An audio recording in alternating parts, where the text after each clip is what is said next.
GM, welcome to another Wormhole Ecosystem call. Feels kind of weird saying that, you know. I run my own show, very different tone. We have Mr. R&B, Robinson, and we have a really special guest today. Luke, welcome to the call. Hey, nice to see everybody. Good to be here. Great. What's up, everyone? We have a really awesome call lined up. Before we carry on, I want to give a huge shout out to Smith, who runs India Ecosystem for us. He is in the background today, running all the logistics. Later in the show, we'll also have Mr. Oz come on, and that's a really special segment. But I want to focus on who we have right now. Luke, you want to give a short intro for our audience? Yeah, for sure. So I'm Lee Judges. I'm a partner director at Ripple. More specifically, I work within RippleX, which is our developer ecosystem and really the business unit designed to support the XRP ledger as a decentralized technology stack, maximize the potential of the chain and grow usage and adoption across a variety of different use cases. So yeah, pleasure to be here. That's awesome. Yeah, and Robinson needs no introduction. So I think it's probably pretty well known in the ecosystem. Yeah, I would hope so, at least. All right, just to get you guys hyped up, we created this video, like a community-led video, and we had our fellows sort of come up with video ideas on what this should be. Smith, do you want to show the video? Let's get everyone hyped up, and then we can talk more about everything that we're doing there.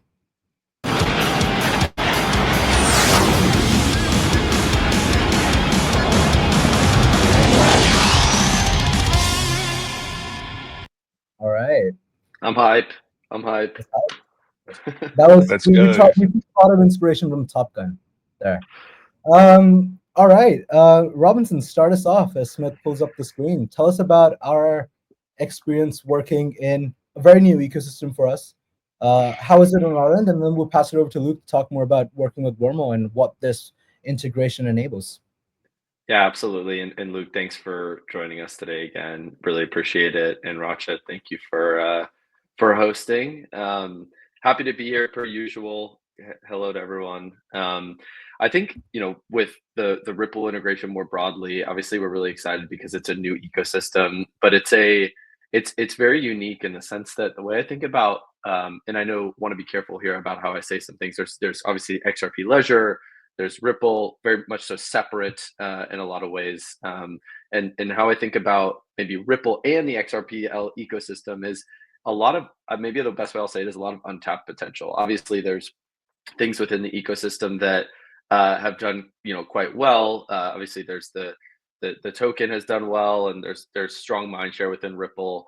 But what we've seen, or what's exciting to me about Wormhole, is that now we're going to be able to connect what is a very active ecosystem. I think it's, Luke can keep me honest here, over 6 million users. We can kind of connect this ecosystem that has been largely on an island for a while to the rest of crypto.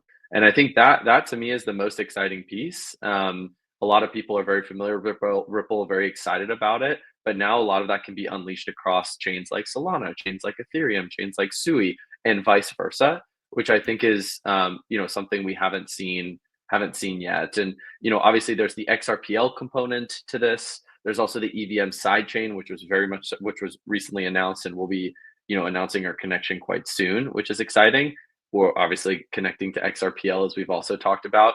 But then there's the assets that also are involved within the Ripple ecosystem. There's assets like RLUSD, and congratulations to Luke and the team on this is on the Ripple side, from what I understand. It's not the XRPL side, but recently hitting 500 mil in issuance, which I think is a huge milestone, especially given I think in March it was significantly lower, maybe 10x lower.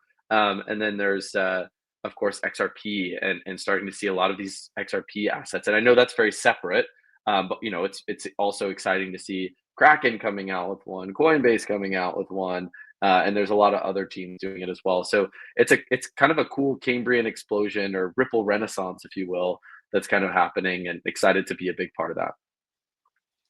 Yeah, for sure. I mean, in addition to that, I just want to say thanks to you guys because, yeah, like you said, the XRP ledger and XRP ecosystem has kind of been a complete island for 13 years, right? This is a chain that was created like just after Bitcoin. This is a mature, robust chain. And even now, actually today, so I came from the Solana ecosystem, right? I met Robinson in and around the ecosystem before.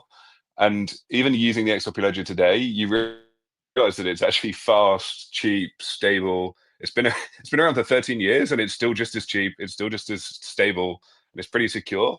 It's not flexible in terms of programmability and smart contracts. And I think this is where Wormhole is going to play an awesome part in connecting that kind of robust, secure, cheap chain to the flexibility and programmability of other networks, right? So Ethereum, Solana, and unlock a ton of different use cases for the XRPL itself, but also XRP as the native asset of the XRP ledger. And I mean, Wormhole, I think you guys have got like 35 blockchains you're connected to already.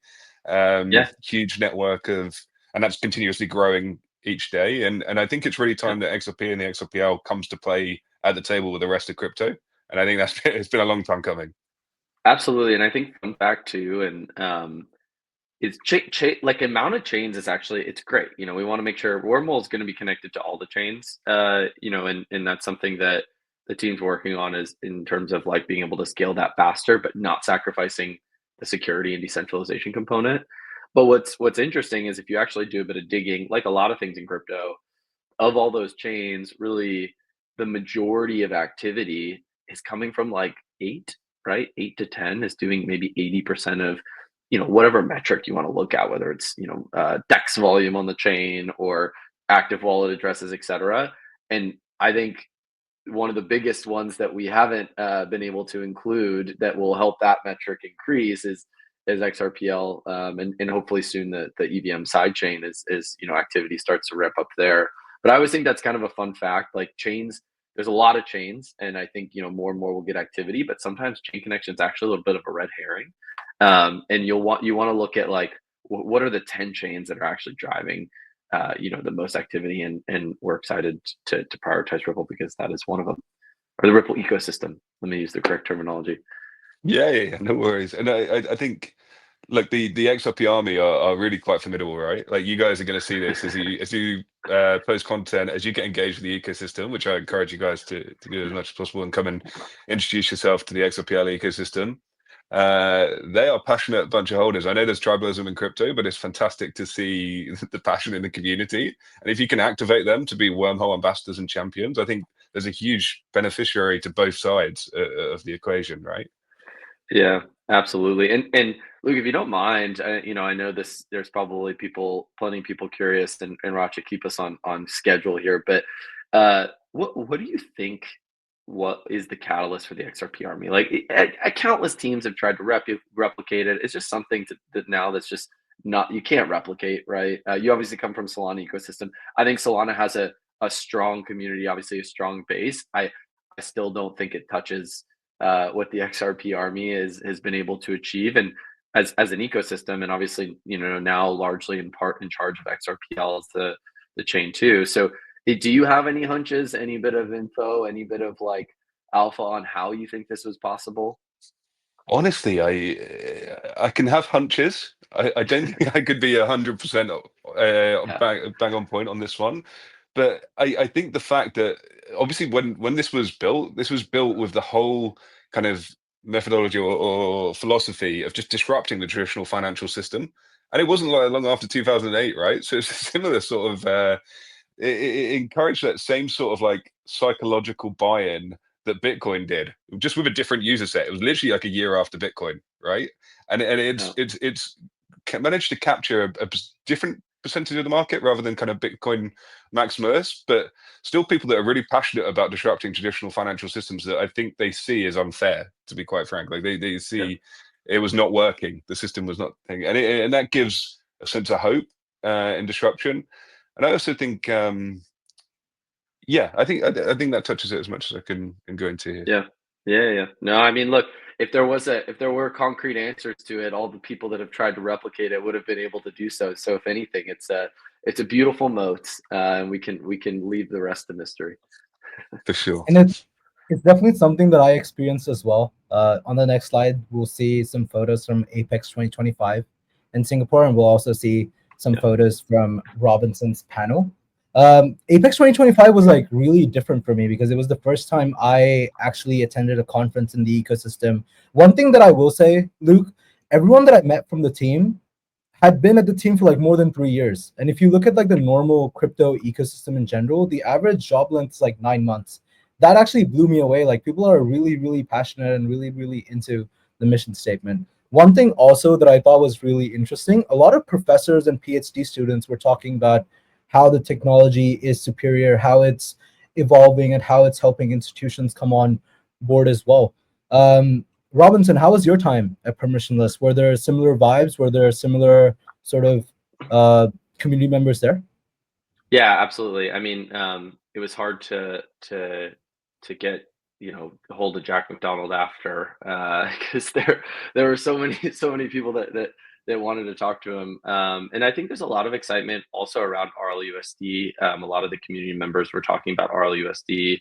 If we think about these stable coins that these large incumbents like USDT, USDC, they obviously have strong network effects, and we know strong network effects are something that's pretty hard to beat, obviously. But if we think about like the one stable coin that could kind of challenge these incumbents, it's RLUSD. I mean, I think we've seen the rapid growth, which is exciting, and I'm speaking about this in particular, obviously, because Jack leads that initiative over within the Ripple team. But obviously, we've seen pretty rapid growth already. I bet we hit a billion and well, very soon. I won't put a time frame on it, but very soon, given the growth. And I think that there's an opportunity with Ripple's resources to challenge these incumbents. I don't know many other stable coins that I could feel have that shot. But I do feel like RLUSD does. And that was some of the excitement I was hearing from folks on the ground. Obviously, again, it's Jack and the focus is stable coins. So a lot of the community was focused there too. And I also think that was the day or the day after we announced the EVM sidechain connection, and then that we're also connecting to XRPL. So there's a lot of excitement there, obviously around SUI in particular, around Solana, because we're big in those ecosystems, and then also some of the L2s. But yeah, the community's been great, and it's been cool meeting some of them in person. Subtle plug, I am speaking with, and maybe I can send this over or tweet this out with one of the large XRP community members on Thursday. We're doing a big spaces, and we'll go a little bit more in detail on some of the integration stuff. So yeah, it's been great working with the community so far. Yeah, for sure. And one of the things that I noticed that the community was super bullish on was how RLUSD now enables a very granular DeFi experience on the ecosystem, and that's something that everyone's really excited about. There are a lot of KOLs as well. My panel got clipped out so much, and I gained a little bit of clout there as well, so that was fun. But yeah, Luke, over to you. Yeah, no worries. I was just going to say, yeah, for sure. I think there was still a gap in regulation first, like tier one blue chip stable coins, I think, in the market. So there is a number of stable coins coming out to compete today, but I think Ripple was really uniquely positioned to do this. Like I think even Brad's mentioned, we were like one of the number one minters of USDC prior to, right? So at some point it just became it became necessary that why are we not doing this ourselves when we're such a big advocate and user of other stable coins.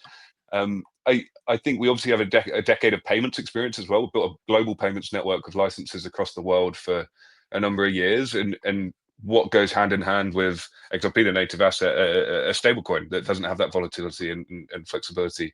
So I'm super excited. I'm already seeing the DeFi ecosystem on the XRP ledger itself heat up a little bit more. There's more volume, there's more traction, there's more use cases that this stablecoin is bringing. And that doesn't mean to play. So I think as RippleX, as a steward of the XRP ledger and supporter of the XRP ledger anyway, we want to see the XRP ledger win. We also have seen Circle and USDC get issued on the XRP ledger, right? We want the ledger to be used for a number of use cases, and we wanted it to flourish. And so we'll support the XRP ledger first.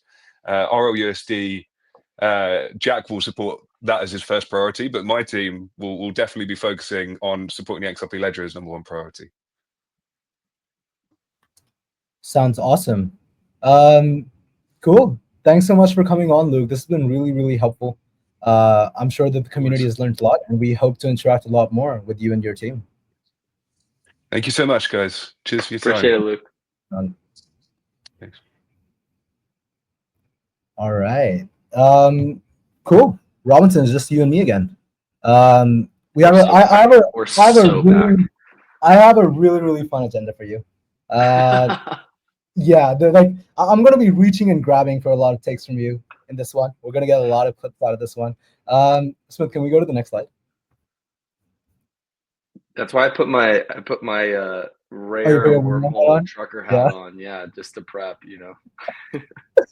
All right. We'll talk about the internet economy as always. I wanted to focus this sort of render on June. There's a lot that happened in June, and I do want to apologize to the community for missing our call last week and for it to be rescheduled this week. We'll talk a little bit about the future, and then yeah, me and Smith have been traveling around. I'll show you some photos from some of the conferences we hit. We'll show the community as well. Cool. As always, I think the first thing that we should talk about is volume. In June, it was around 1.1 billion. And if you sort of go deeper into that, like how are you thinking about volume in this game? Like, how are we back? What's sort of the thesis in your mind right now? Yeah, I mean, look, we when we think about Wormhole, I know a lot of the community members that are tuning in know pretty well, kind of how Wormhole works. But obviously, Wormhole at its core is a messaging provider. It's an interoperability protocol. But when we think about the use case we're servicing, and I'd go as far to say when we think about the main use case that blockchain technology is servicing, it's largely financial, right? We're taking a bet on a kind of like a tokenized system where we're able to decentrally incentivize ecosystem participants to do various things, and it's all in the spirit of this kind of like tokenized, better financial system. And so when we think about Wormhole as a messaging provider, the main use case it's servicing is assets. And so Wormhole today, as an interoperability protocol, is really good at cross-chain asset transfer. So obviously that's why we see this number here, like 1.16 billion. And the thing that we're focused on, of course, is continuing to double down on the main thing that we think we serve well as a business, which is cross-chain transfers. So obviously here we see some of the major destinations. Really cool to see Arbitrum and BSC there. I don't, obviously we're not back from like meme coin mania days, but I think obviously volumes are increasing. More and more assets are adopting Wormhole. We'll probably get in that in a few slides here, so I won't spoil that, but that also helps volume. And I think maybe a little bit alpha for the community here is like, we're good at, this is one line of business we're really good at, right? Which is bridging or cross-chain transfers. And obviously that has a lot of different protocols within it. It's token bridges, it's intense, it's burn and mint standards, but that doesn't mean we can't do other things well, right? I think in crypto, we see a lot of things starting to consolidate. We see some M&A, we see teams that were an AMM now launching a money market. And so that's the same for bridging. We do bridging really well. It's not too difficult maybe for us to switch to same chain or something like that, right? So I think volume just in general is going to continue to be a theme for Wormhole. And the types of volume I think that we're gonna start getting ourselves involved in, I think a lot of people will find interesting. Yeah, it's also very interesting to see like a lot of our volume this month has come from EVM compatible chains. Do you have any insight on like Wormhole's expansion to EVM land? I mean, so I think one thing that if we think back to what Wormhole is really good at, or it is, we have a really strong engineering team, and our engineering team is able to build across a number of virtual machines. I think today Wormhole's connected to the most alt VMs. I could be wrong there now, but it's around 5.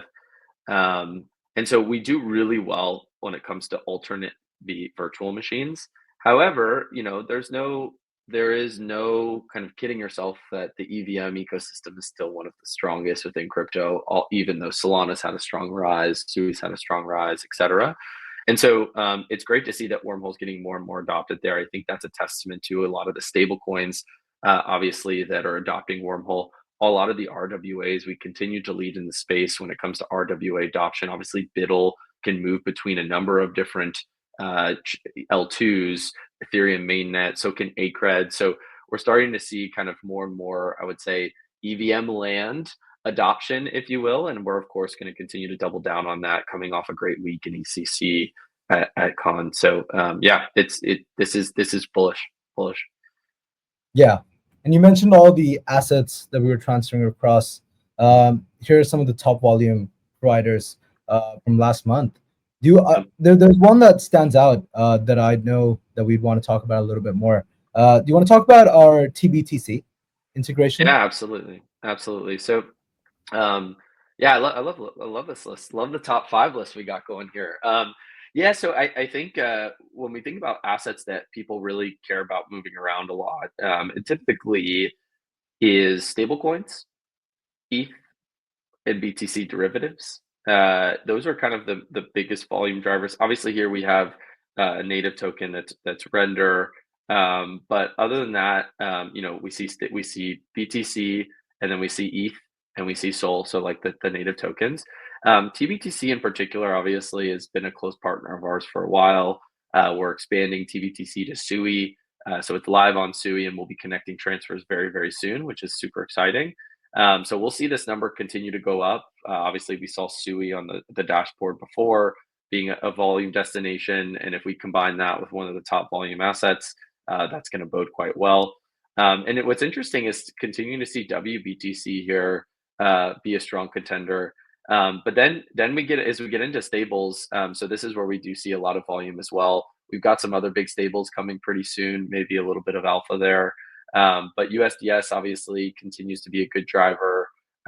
This is DAI for those of you who aren't familiar with the rebrand. I think most people are now. And then of course the big ones, USDC and USDT. So these will continue to drive a lot of volume for us, but we're investing a lot in this up and coming stable coins as well, yield bearing ones, payment stable coins, and of course some larger ones that can potentially challenge these incumbents here. Yeah. And one thing that I do want to pause here and just reflect on, I get this question a lot from our fellows. A lot of the fellows want to be BD guys. They want to get into the space and do a lot of this stuff full time. And they end up asking me like, what does GTM for a stablecoin mean? And I end up telling them a lot about how we support teams with GTM. I think it would be really beautiful for the community to hear directly from you, like, how does Wormhole help stablecoins win? Yeah, absolutely. So I think there's probably 2 parts to this, right? So the way I sometimes think about Wormhole is a multi-chain issuance platform. And then there's also, I would almost think about it as an extension of your BD team / consultant services. So if you issue a stablecoin today on one chain, that's great. You should prioritize growth there. But a lot of the way crypto works today is almost like siloed economies. So you need to access the users and liquidity of other chains to grow your total issuance, right?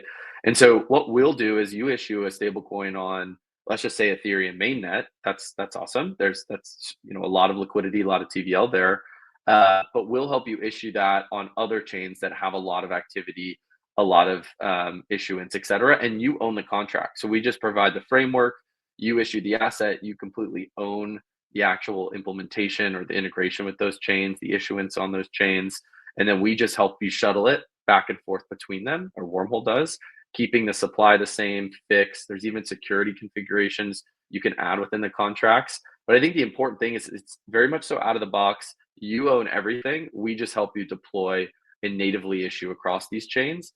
And then I think the unique part that Wormhole brings to the table is that we obviously have relationships with all these chains, and then the DeFi protocols on top of them. Wormhole today, in some way or another, whether it's messaging, an asset, et cetera, it's probably integrated in north of 100 applications across all these chains. So we have relationships. So we become this go-to-market partner where, let's say you started on Ethereum, you want to launch on Solana. I want to have deep DEX liquidity for my stablecoin. I want to obviously open up, positions for money markets so you can either borrow against it or whatever activity you want to do there. And so I think it's kind of the full gamut of multi-chain issuance where you have the actual technical implementation that is future-proof, you own it, and then also will help obviously with the issuance. And look, this isn't necessarily altruistic, right? I think it's important to just be intellectually honest. Of course, we want to help the stablecoins grow, but it's good for our business too. If we can help you grow issuance across these multiple chains, then ultimately that drives volume for us, which we talked about a little bit earlier, is is what we care about. So it's a very symbiotic, very mutually beneficial relationship. Yeah, and I think that gives a lot of alpha to everyone listening in, especially who's looking to get into the space. Always think about adoption, always think about who's using your product, and then sort of go back from there. And then you have all these infrastructure providers like Wormhole that can help you achieve that. And the last thing I'll say is, like, and this is again in the spirit of being intellectually honest, less is more. You know, I would love to be like, go to 10 chains. That's great. Like we you know, it's good for us. But in reality, what we're going to say is go to 3. Do well on 3 chains. We'll help you deploy on 3 chains. Once you do well there, you build liquidity there, then let's talk about going to more. But we're not going to push the max amount of chains, because that's not the best strategy I oftentimes find. It's focusing on a few, doing really well on a few, and then expanding from there. So yeah, if you're a stablecoin project out there looking to launch one, definitely let us know. For sure. Moving on from stablecoins, an equally exciting topic for us, something that we focus a lot of our time on. You know, Sushant says institutions are here. ACRED surpassed 100 million last month, which was awesome. What's cooking on the institutional side? What is something that we can tell our community about, you know, upcoming launches? Like anything that you want to talk about institutions, this is it. Yeah, absolutely. Maybe I'll talk a little bit high level and then I'll get into upcoming launches. So, what I think is really great to see is that Wormhole entirely runs the institutional narrative and meta, which I think is rightfully earned, not by announcements, but by actual integrations on chain live. And I think it's been kind of really cool to see Wormhole take off with this kind of product market fit that we found by being kind of one of the most secure protocols. You know, obviously, people are very familiar now that BlackRock uses Wormhole, or BIDL in particular, their money market fund exclusively. ACRED, the private credit fund from Apollo, uses Wormhole. Van Eck has a money market fund that uses Wormhole. Mercado Bitcoin, you know, and it goes on in terms of institutions that are sending assets, trusting Wormhole between all these chains. And so, you know, for me, I think it's just really exciting that Wormhole's found this strong product market fit on the institutional side. So, of course, we're going to double, triple, quadruple down. We have a number of different assets that are coming through our tokenization partners. Obviously, Securitize is launching new ones. We've got a new one coming this month, another big private credit fund. I can't give any names yet, but another one. We've got another one coming with our tokenization partner, Centrifuge/Anemoy. That if you really want to know, go and look at what they just announced at ECC. Pretty big, in my opinion. Going to have meaningful demand. And we'll probably see a lot of volume from it. So that's another one that's coming. But just in general, I'm excited to watch things like ACRED grow. Obviously, we see that here on the screen. ACRED to me, and people, you know, may have heard me talk a little bit about this, is exciting because it kind of does embody this democratization of finance, if you will. If any of you wanted to invest in, let's say, a private credit fund, you'd probably have to go sign up for a broker. Let's say, you know, in the US, we've got Morgan Stanley, Charles Schwab, Chase, etc. You probably then, once you have meet a certain minimum to have a broker, then you have to meet a minimum to actually invest in this type of fund. Let's call it $500,000. That's, you know, not outrageous or an exaggeration. That is, a lot of these funds are like that. And so what we kind of offer here with this is actually the ability for, you know, someone that can't go through those processes to have exposure to one of these types of assets, which I think is literally embodying some of these promises that we've made in the past of, you know, as an industry to democratize finance. And so I'm excited to see ACRED grow. I actually recently went through the full flow of signing up for KYC on Securitize, taking a position in ACRED, and now taking a position and looping it on Morpho. I'm definitely going to post something about it later, but it's kind of cool to see that tokenization is one thing, right? We're able to tokenize these assets, but really where it gets exciting is actually using them within DeFi. And that's where I think we're moving towards, or we started the motion towards. And so it still is a little bit manual. We'll definitely have to be honest. It still involves some manual strategies, but all in all, excited about the growth we're seeing on RWAs and a lot more coming on the Wormhole side there. Very poetic. Very clippable as well. Thanks for that one, Robinson. One thing that the community is missing out on is the OOTD video you had promised. I'm joking. No, I owe that. I owe Yeah. the OOTD video, like Mo. Maybe Next time I look like you, next time I dress up and look like you looked like at Apex Ripple's conference. Oh yeah. You were looking, the swag was strong there. It was All right. looking good. Thanks so much. All right. This used to be one of your favorite slides. I brought it back. There's a lot to talk about here. Let's start from the left. Solana NTT, Sol NTT. So for those of you that don't know, Sol NTT enabled Sol on AVAX. I was reading through a lot of the posts that the community members had put out. I think one of the most bullish things that I had heard or read per se from the community was you have traditionally seen assets like ETH and BTC be sort of the subject of we want assets like these across chains and be accessible everywhere. Solana's definitely getting up there in terms of interest on the native asset being on different chains. Talk to us about that.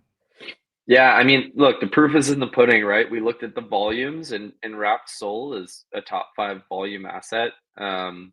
We're starting to see that more and more as Sol's being kind of this sought after, pretty rock hard asset that people want now.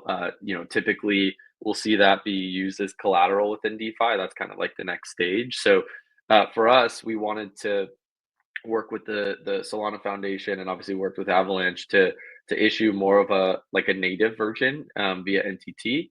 A lot of the Sol we see now is via the token bridge, which is great. That's via the lock and mint bridge that the Guardians own.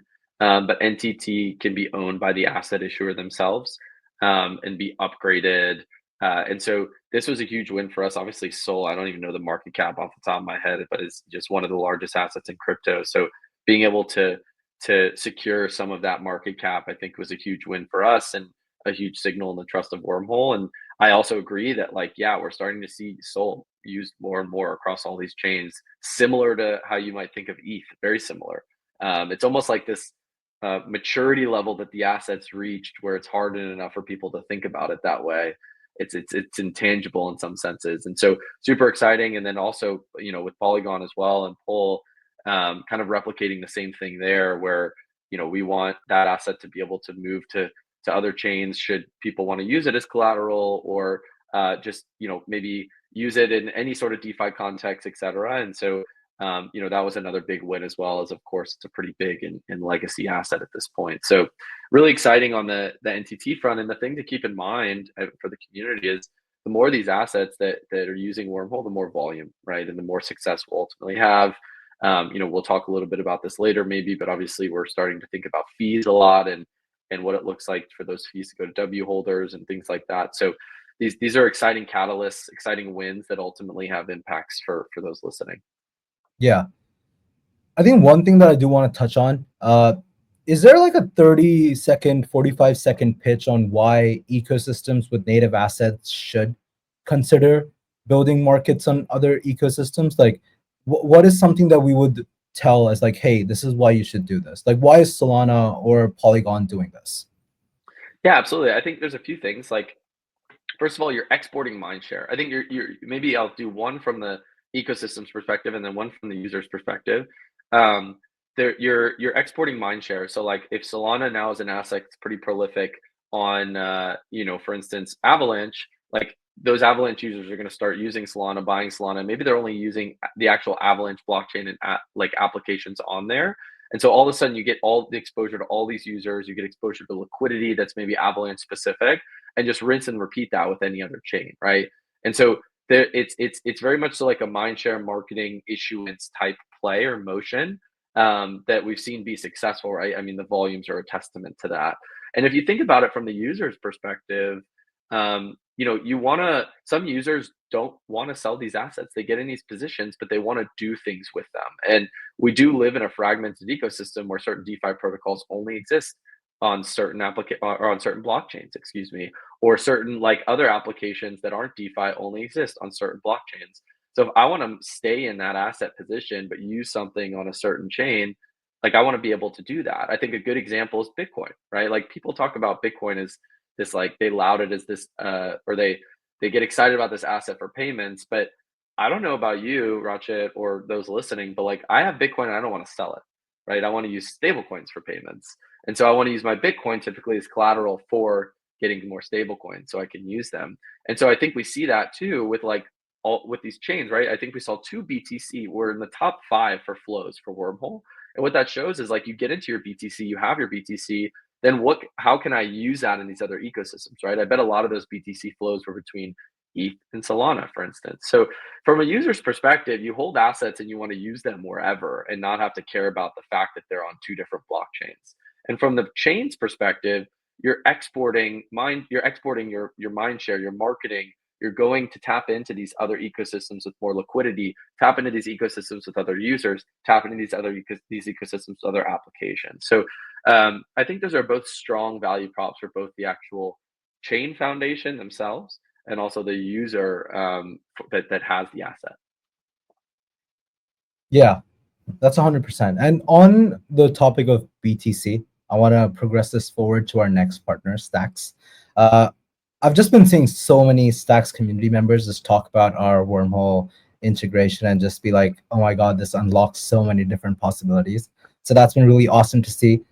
We posted an integration with Momentum. This is on Sui, which has been awesome as well. Obviously, Luke came on and talked about everything on the RippleX ecosystem. And then the last one we have on the screen is Orda with Mayan Finance. Obviously, Mayan Finance, really close partner of our team. Is there anything you want to talk about in terms of Mayan and just give them like a quick shout out? Yeah, maybe just quickly, and I know I can be long-winded, but I want to touch on Stacks too. I'm actually really excited. I'm excited about Stacks. I think Stacks. If you've been listening the whole call, we're talking about how Ripple's been kind of this like siloed island with a lot of liquidity and activity that hasn't been tapped into. I very much so think Stacks is similar to that. It's kind of, I think they have 500 mil in SBTC that's minted on the chain. I think they actually have some other DeFi activity. They were like kind of before the BTC L2 boom that happened. They've been here for a while. They've got a lot of BTC OG backers. And so I am excited about kind of unleashing a lot of that activity to the other blockchains within the Wormhole network. And then also, of course, them trusting Wormhole for their core assets to their protocol, which is the governance token Stacks, STX, and then also SBTC. So that's going to obviously drive a lot more volume for Wormhole, and we're grateful to be working with them. And then, look, Mayan in particular continues to drive a lot of volume for Wormhole. For those of you listening who haven't used Mayan, definitely recommend going to Mayan.finance. We also aggregated in Portal. So if you're a strong Portal loyalist, I thank you, first of all, and also you'll get the Mayan roots within Portal. While we're talking about Portal, keep an eye out. I'm talking day over day changes, making Portal a better experience, and we'll continue to do so.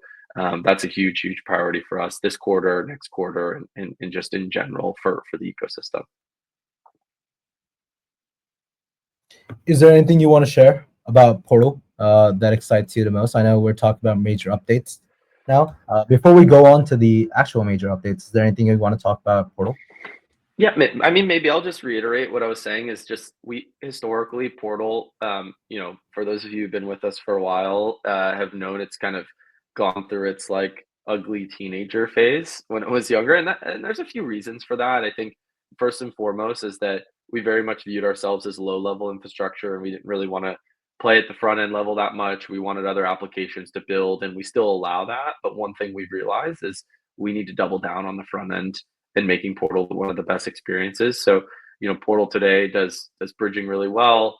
We'll obviously expand product lines and continue to just make it a super smooth experience. If you've used it a year ago and then used it today, you'll already seen how significantly better it is. So just keep a close eye on all things Portal. I'm particularly excited about the work streams we have there. For sure. CTA, go use Portal, go use Mayan, or cool. It's time for our special guest, Robinson. We have Oz from our team on. Bring him on. Oz is unfortunately off camera today. That's why I added his beautiful face on the initial slide so that everyone knows. Oz, I wanted to get you on to talk about WIP-3 Governance Proposal. Can you hear us? Yep, hear you guys loud and clear, and thanks for bringing me on, team. And Super happy to come on today to talk a bit more about WIP-3, what that means, why that's an exciting step forward for the community as a whole, and also Wormhole in general. This initiative really excites me.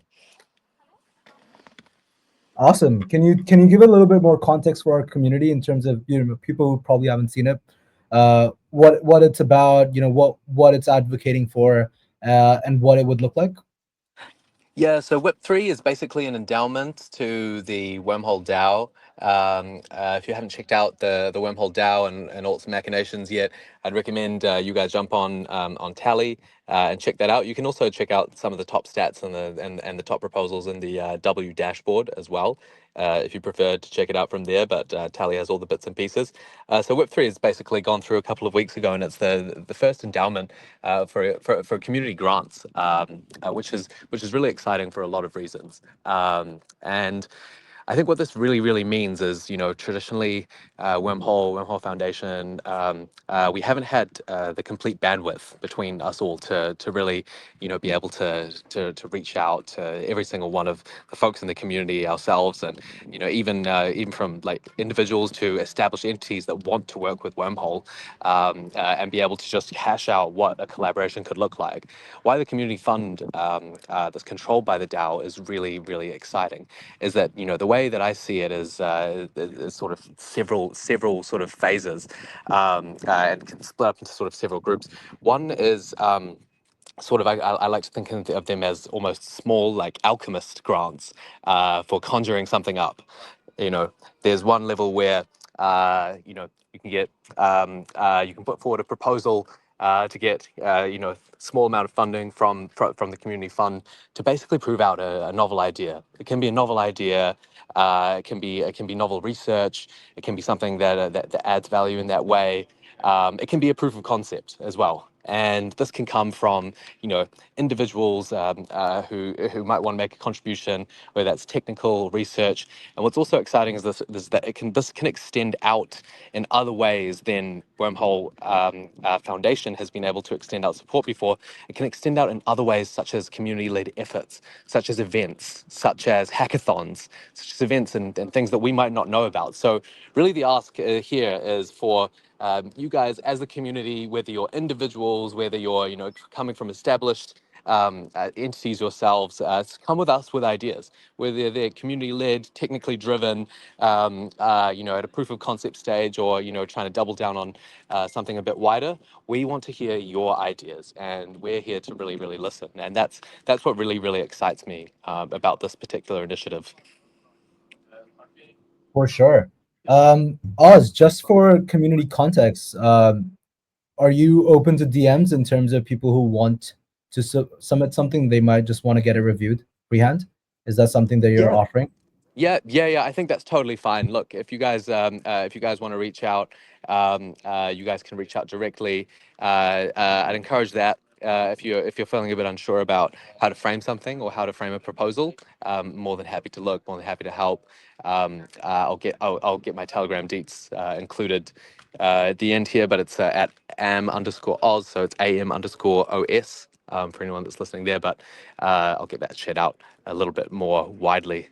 But yes, super happy to review any proposals or hear what people are thinking and vet at a high level. Awesome. Last question for you, Oz. Is there something in your mind that you're super excited about? Like, if I could see this on WIP-3, that would be awesome. Any guidance for our community on what they could do with this? Yeah, I think grassroots events are fantastic. Something organic, whether it's like it's a sort of retreat style event or like a one-off, and somewhere that we may not have like a huge scope or understanding that we have supporters in. That's great. Like, we just want to hear from the guys. One thing on Web3 that I'd like to see a little bit more is community groups that can actually organize at like a sort of protocol or sort of DAO level on their own. So, if there are like leaders around, let's say, an events type area that, maybe even want to like, organize that level of endowment themselves, then that's something I'd like to see like a bit more of. I know Arbitrum does this really well themselves with the sort of groups. I think that's great. One other thing that I'd like to see is more transparency on the data side. So I know that's a great initiative that people have been thinking about how to work through, and I think, especially on the interop side, because you have movements between different chains and proprietary assets flowing back and forth and everything across them, and different use cases coming through, like data starting to take more of a role and more of a position above just the vanilla token transfers. I think what we'd really like to see is being able to make sense of this in a clean, neutral way for everyone. So I think that's something that does really excite me, and that I think a lot about at the moment. So I think that's all coming together. Awesome. Thanks so much for coming on, Oz. This has been super helpful. I'm sure we'll see a lot of stuff come out of this. Thanks so much for educating the community on this proposal. Of course, guys. Always feel free to reach out as well. Happy to vet anything, and looking forward to coming back on with an update soon, Rachit. And cameras on. You have Nice to one. promise. Thanks, Oz. Yeah, Sure. next time. Thanks, team. All right. Adios. Ciao. Cool. That was bullish. Robinson, something else that's bullish last month. SRP2. Any thoughts for the community? Continue to stake. There's more coming for stakers. That's all I'm gonna say. Yeah, I mean, look, we've got a couple big incentive initiatives lined up. Some of the biggest ones I think we've ever done. Those who have been with us for a while, and those, the airdrop, obviously, staking rewards. We've got some other things coming too. So, just all I can say is, keep staking and staking for governance, and potentially there's more staking opportunities as well, launching in the ecosystem. But that's all I can give for now. Awesome. Talk to us about this one. This one, honestly, like, even as a contributor, took me a little while to understand what this was about. Talk to us about Wormhole Foundation joining ERC3643 Association, and why the community should be bullish. Yeah, I mean, look, I think this is just kind of goes in line with. I think I'm freezing a little bit, Rachit. Can you still hear me? Yeah, I can hear you. Okay, cool. Yeah, I mean, this is very much so kind of in line. I'll speak just high level to this. Very much so in line with kind of our RWA, or more permissioned approach. I think we're kind of at this interesting crossroads of maybe just, again, to think about, to zoom out a bit on when we bring these tokens on chain specifically. Maybe I'll make a little bit of a hot take. I think, we're very used to, in crypto, having blockchains be this really good substrate to trade things, and then the things we're trading are crypto native assets, right? That's like what we've been doing for over a decade, more or less, and that's what we're all used to. And it's almost hard to think of a world outside of that. Where I think things are going is that there's a lot of assets with more liquidity, that are much larger off chain, but what still remains is that blockchains are a really good financial market substrate. And so I think we will kind of over time marry these assets off chain with this, alternate financial system, more transparent, near instant settlement, 24/7 markets, et cetera. We know the value props. I think we'll start to see that more and more, right? And I think a good example is, obviously people have questions and concerns about, the extent of Robinhood's announcement, how does it represent a share, et cetera. I think, though, the one thing that I'm seeing is that there's no slowing down of these off-chain assets coming on-chain. And so while we're used to trading a lot of crypto native assets, I don't think that'll necessarily go away. I do think the share of assets we trade, the ones that are off-chain, that market share will grow. And so what we're seeing is just how are we approaching these assets, these permissioned assets more so, coming on-chain? What does liquidity fragmentation look like? How do we prevent that? And so this is just us kind of getting behind, this smart open source smart contract platform that's very focused on permissioned assets, et cetera, and very much so in line with kind of our broader RWA push in product market fit today. Awesome. Last thing on the slide is supercharged docs. Obviously, we have a really, really, really goated DevRel team. They work day and night to make the developer experience awesome on Wormhole. We made a lot of changes. So if you're a dev listening to this, go check it out.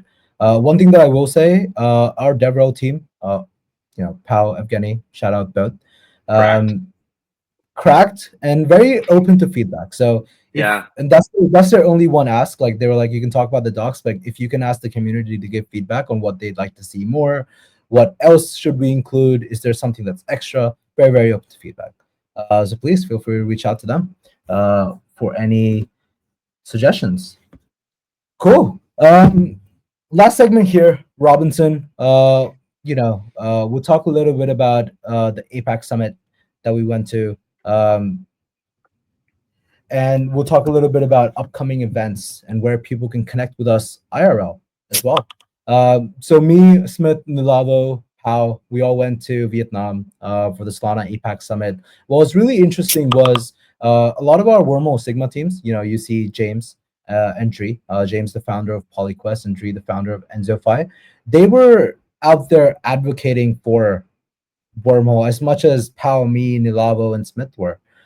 So it was really beautiful to see that our ecosystem founders take charge. We're helping people understand why they're building on Wormhole, what they were building, and all of that. And I think that's a really beautiful example. And we'll see a lot more of that now that a lot of the August and September conference cycle is essentially an APAC tour.